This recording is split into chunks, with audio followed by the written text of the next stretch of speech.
Diaphragmatic changes with chronic low back pain is the reason that it's got to take over to become a postural control muscle. In chronic low back pain, the extensor muscles are revved up, but the multifidus, it's inhibited, right?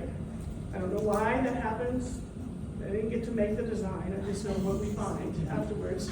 So that sets it up to like make you think a little bit, okay, so if the diaphragm's gonna do this in the face of inhibition of multifidus, what about the abdominal wall and the pelvic floor? What's gonna happen here?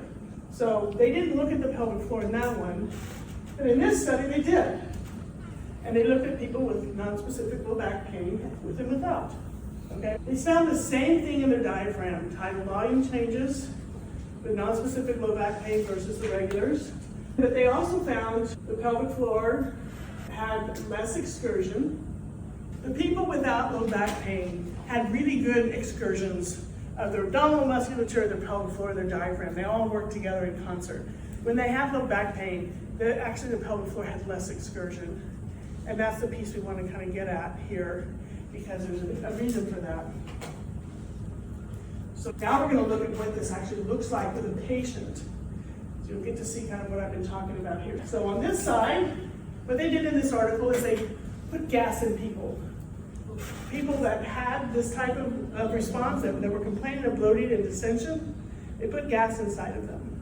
And then for the people who didn't have that, they put gas in them too.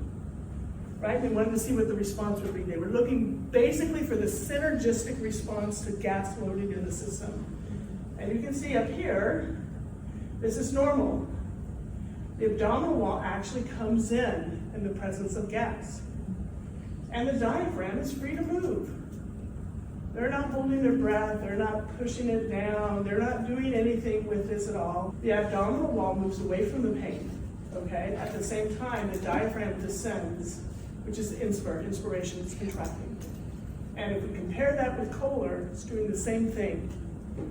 That the chronic low back pain, and the same thing they found in the whole real-time ultrasound with non-specific low back pain. And remember, 87% of women at least have GI dysfunction, have low back pain. Now we have multifidi muscles that aren't working probably, and we have the abdominal wall going offline, thus making it more important than ever for the diaphragm to do what it does.